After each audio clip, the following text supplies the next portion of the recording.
it's not just Vince Cable who's talking about this area, and it's also Nick Clegg, isn't it, the Deputy Prime Minister. Do you see a prospect of a real move for some kind of action on this front? Well, there already has been action. You see, I think Mr. Clegg and Mr. Cable may have forgotten that there are members of the government that actually sponsored the most important reforms of the intelligence and security oversight system just in the last 12 months. The powers of the committee that I chair have been dramatically increased and reviewed, and the very issue of who or what background the chairman should be was actually considered in Parliament. There were debates in the House of Lords about it and so forth. The conclusion was that the current arrangements in terms of the chairmanship are sensible. In future, incidentally, I think perhaps important to know, up till now the chairman has been appointed by the Prime Minister. That will not be the case in the future. In future, the committee itself will decide who the chairman should be.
In considering all the different types of visas that we help facilitate to the UK, it's already in the tens of thousands, and this is only our company, not considering other travel companies. So, considering the population of China, it would definitely be good. So are the complaints overstated? Well, if you're a real Chinese VIP, for example, the Home Office will come to you to collect things like your fingerprints, making the process as time-consuming. And the Chinese don't seem to be put off. They're cheerfully buying up London property, they've invested in infrastructure, and they own some manufacturing. 40% of the company. Jim O'Neill, though, who was until recently chairman of Goldman Sachs, thinks the Chinese would spend even more if only we'd let them. For reasons that are still unknown to me, and having discussed it with a number of policy advisors, we seem to be quite happy to make it difficult for them to come. I was at a very interesting event in Paris during the early summer, and not for the first time I heard that Chinese tourists spend 6 times the amount in Paris as they do in London, which, even though there's this sort of luxury cachet to it, I find it astonishing and really disappointing to hear those stories as a British person, because the opportunity is so vast, and every time I go anywhere near different parts of China, everybody you come across is trying to speak in our language. So the potential for us to benefit both from Chinese institutional investors or government-backed ones, and more importantly of Chinese individuals, is absolutely huge. So, Sean, is that going to cause some awkward moments for the Chancellor? Well, George Osborne arrives on Sunday, and that might explain why just a few days ago the Home Secretary Theresa May said she was examining whether visa applicants could apply jointly to both the UK and the Schengen zone, a group of European countries, not including the UK, where you can travel between them without having to show a passport. But 11 months ago, exactly that idea was being promoted by the Culture Secretary Maria Miller, suggesting not much real progress has been made. Now, we asked the Home Office for an interview. They declined. They did give us a statement in which they said they're looking to see if there's more they can do to streamline the process of applying for visas. And on Monday's programme, I hope to be talking to the Mayor of London, Boris Johnson. For that, on the World This Weekend, I'll be exploring China's struggle to transform its economy. Sunday lunchtime at 1 o'clock. Sean, very many thanks. If you have the wit to apply for shares in Royal Mail, good fortune to be awarded some, you're a little richer now than you were when you got up this morning. The share price went up by more than a third in early trading. It now stands at just over 440 pence, I beg your pardon. Very nice for those with shares. But it does raise the question of whether the company was undervalued. Could the government have made a bit more money? So, Jonathan Tense is the editor of Daily Telegraph's Shares Column. Question joins us now, and the answer to that question is what, do you think? Well, Edward, thank you very much for inviting me on this afternoon. And first of all, I'd like to take this opportunity to say welcome to the hundreds of thousands of people that have become investors today that probably weren't investors before. I mean, this is turning out to be one of the most exciting days for retail investors in probably the last 2 decades. You know, we last saw this type of interest in floats maybe at BT and back in the 80s. And I mean, just to give you some idea of what's happening this morning, brokerages were in the first hour there were over 100 million shares changing hands. And to put that in context, Vodafone, which is one of the most widely held retail shares, only 6.2 million shares. So in 3 years, quite incredible. Sorry, just very quickly picking up on that. If you're a private investor and you haven't bought through a stock broker, you can't be on the main street. Is that right at the moment?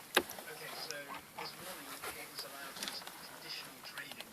Now, brokers, so if you apply for your shares through a brokerage, say Hargreaves Lansdown, Celebrate Share Centre, the brokerage is willing to take the risk on those share trades.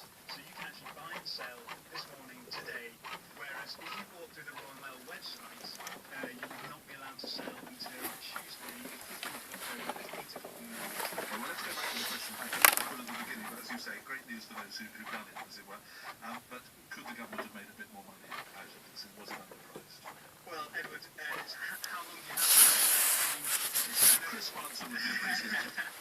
I think, in summary, what a share is worth and what someone is willing to pay for it can be 2 very different things. There is limited supply of these shares, and there is obviously excess demand. There are thousands of people who want to buy these, and I think that is driving what we can kind of see is a bit of tulip mania. I mean, the tulip prices was the first speculative bubble. This was the great 18th century. Yeah, and I think that's what we're seeing a little bit of shades of. That went horribly wrong.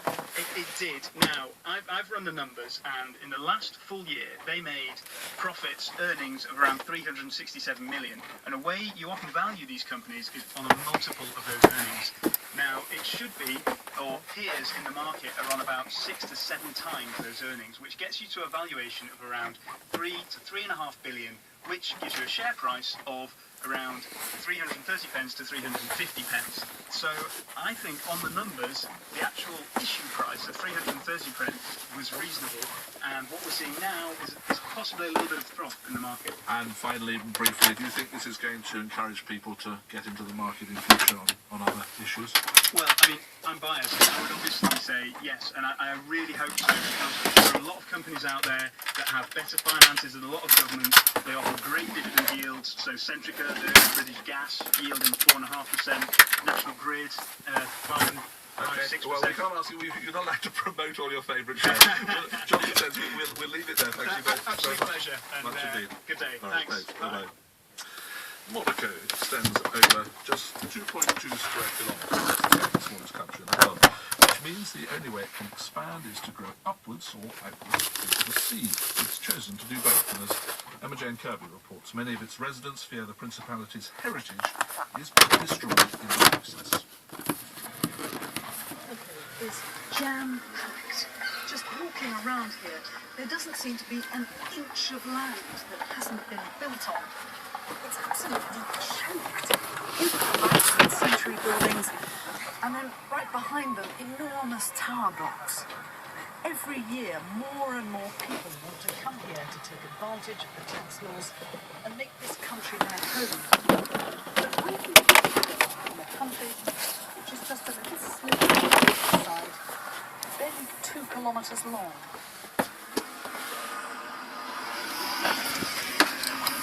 You can't really go anywhere in Monaco without seeing and very much hearing construction works. Local residents like Jean-Michel Rapper fear the drive to build is destroying the country. Là, c'est construire, construire, construire. It's just construction, construction, construction, he told me. Just look at all these high-rise concrete tower blocks everywhere. We're becoming a concrete country. Do you think people really come to Monaco to see concrete? If they want high-rises, they can go to New York or Dubai, not to Monte Carlo. Monte Carlo's not about tower blocks.